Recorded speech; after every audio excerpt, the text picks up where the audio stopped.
ఒక ఏవి ప్రెజెంటేషన్ ఉందండి ఎన్టీ రామారావు గారి మీద. ఏవి ప్రెజెంట్ చేయండి. దేశ రాజకీయాలను మలుపు తిప్పిన 1984 ప్రజాస్వామ్య పరిరక్షణోద్యమం సజీవ చరిత్ర. స్వశక్తి, పట్టుదల, క్రమశిక్షణ, నీతి నిజాయితీలకు తెలుగువారి ఆత్మగౌరవానికి నిలువెత్తు దర్పణం.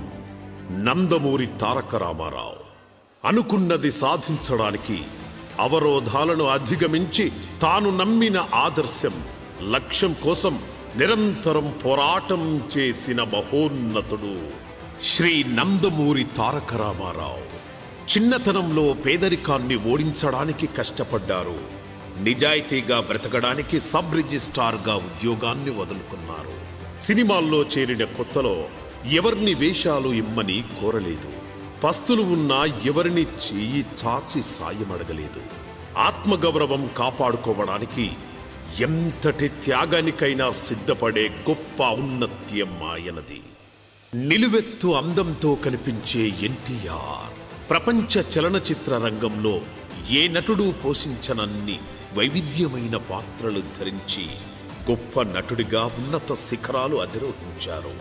శ్రీరాముడిగా, రావణుడిగా, శ్రీకృష్ణుడిగా, కీచకుడిగా, అర్జునుడిగా, కర్ణుడిగా, భీముడిగా, దుర్యోధనుడిగా, భీష్ముడిగా, యమధర్మరాజుగా, విష్ణువుగా, శివునిగా, విశ్వామిత్రునిగా, వాల్మీకిగా, సామాన్య భక్తునిగా, కలియుగ వెంకటేశ్వర స్వామిగా విభిన్న పౌరాణిక పాత్రలు పోషించి అవతార పురుషుడిగా ప్రజల గుండెల్లో దేవుడిగా నిలిచిపోయారు. బుద్ధునిగా, అశోకునిగా, శ్రీకృష్ణ దేవరాయలుగా, బ్రహ్మనాయుడిగా, సత్య హరిశ్చంద్రునిగా, పోతులూరి వీర బ్రహ్మేంద్ర స్వామి వంటి అనేక విభిన్నమైన పాత్రలు ధరించి చరిత్రలో నిలిచిపోయారు. అల్లూరు సీతారామరాజు, ఛత్రపతి శివాజీ, వీరపాండ్య కట్ట బ్రహ్మణ, సుభాష్ చంద్రబోస్ వంటి స్వాతంత్ర్య సమరయోధుల పాత్రల ద్వారా ప్రజల్లో దేశభక్తిని రగిలించారు ఎన్టీఆర్. రాజుగా, పేదగా, రైతుగా, కూలీగా, రిక్షా కార్మికుడిగా, లారీ డ్రైవర్గా, శ్రామికుడిగా, యజమానిగా, డాక్టర్గా, లాయర్గా, గిరీశంగా, జస్టిస్గా, విద్యార్థిగా, బడిపంతులుగా, గుడ్డివానిగా, కొడుకుగా, తండ్రిగా, తాతగా సమాజంలోని అన్ని పాత్రల్లో జీవించి చెరగని ముద్ర వేశారు. అంతేకాదు పాతాళ భైరవి, బందిపోటు, కంచుకోట, అగ్గిరాముడు, అలీబాబా 40 దొంగలు, సారంగధర, గులే బకావళి కథ వంటి ఎన్నో జానపద చిత్రాల్లో నటించి జనం మనసులు దోచుకున్నారు. సామాజిక సమస్యలపై సొంతంగా సినిమాలు తీశారు. నటుడిగా, నిర్మాతగా, దర్శకుడిగా సినీ నిర్మాణంలో అన్ని విభాగాలలో భాగస్వామి అయ్యారు. శ్రీమద్ విరాట పర్వం చిత్రంలో కృష్ణుడిగా, అర్జునుడిగా, దుర్యోధనుడిగా, కీచకుడిగా, బృహన్నలగా 5 విభిన్న పాత్రలు ఒకే సినిమాలో ధరించి తనకు సాటి మరొకరు లేరని నిరూపించారు.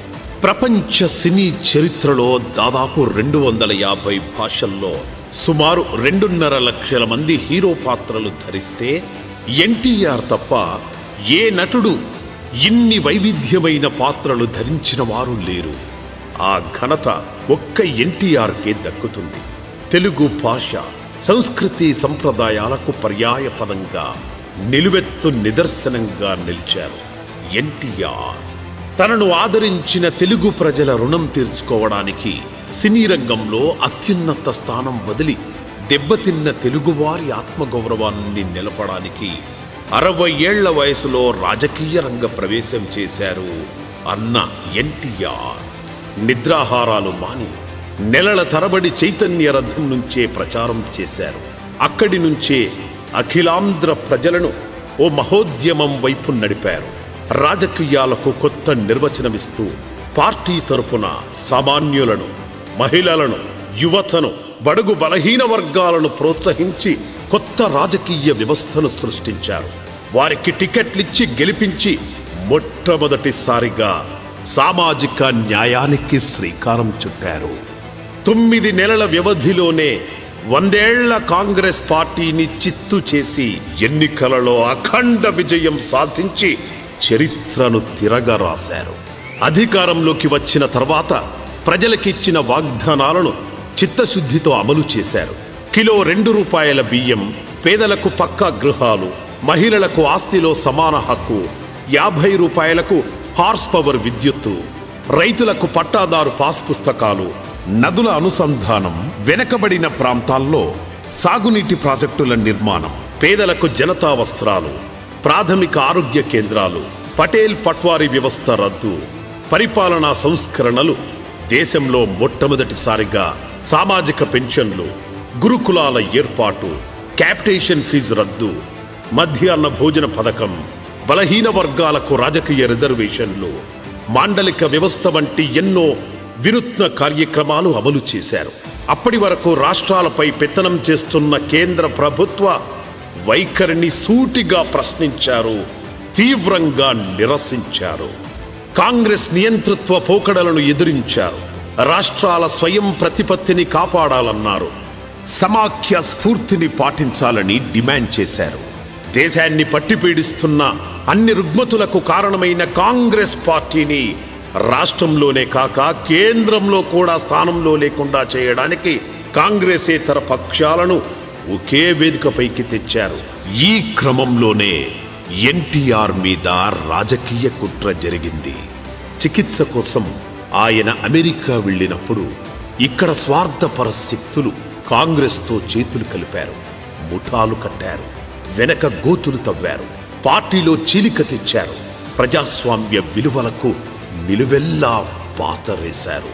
1984 ఆగస్టు 16న రాజ్ భవన్ సాక్షిగా గవర్నర్ అత్యంత క్రూరంగా, హేయంగా ప్రజాస్వామ్యాన్ని హననం చేశారు.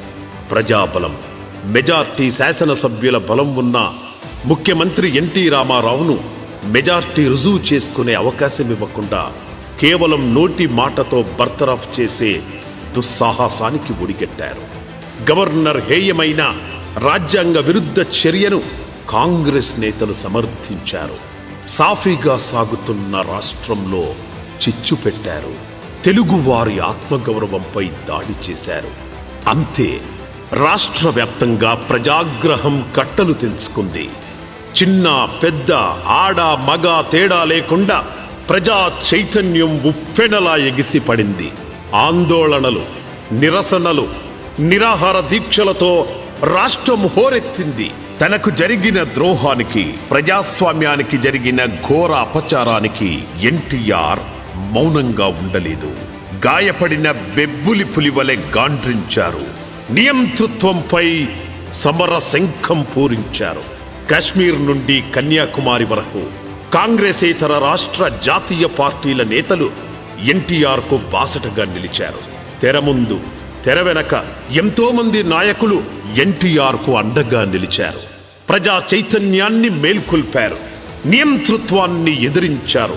ప్రజాస్వామ్య పరిరక్షణోద్యమాన్ని ఉరకలెత్తించారు. ప్రత్యర్థుల ఆట కట్టించారు. చివరకు ప్రజాస్వామ్యాన్ని, రాజ్యాంగాన్ని రక్షించారు. 32 రోజుల తర్వాత ఎన్టీఆర్ను తిరిగి ముఖ్యమంత్రి పీఠంపై కూర్చోబెట్టి చరిత్ర సృష్టించారు. అప్పటికి స్వతంత్ర భారతదేశంలో ఆర్టికల్ 356ను ఉపయోగించి 26 మంది ముఖ్యమంత్రులను అప్రజాస్వామ్యంగా తొలగిస్తే తిరిగి ముఖ్యమంత్రి అయి చరిత్ర సృష్టించింది కేవలం ఎన్టీఆర్ ఒక్కరే. అందుకే ప్రజాస్వామ్య పరిరక్షణోద్యమం దేశ చరిత్రలోనే ఒక ప్రత్యేక అధ్యాయం. దేశ రాజకీయాలను మలుపు తిప్పిన 1984 ప్రజాస్వామ్య పరిరక్షణోద్యమమే ఈ సజీవ చరిత్ర పుస్తకం. నాటి సంఘటనలను అక్షరబద్ధం చేసింది. ఎన్టీఆర్ సారథ్యంలో జరిగిన ఆ మహత్తర పోరాటాన్ని కళ్లకు కట్టింది.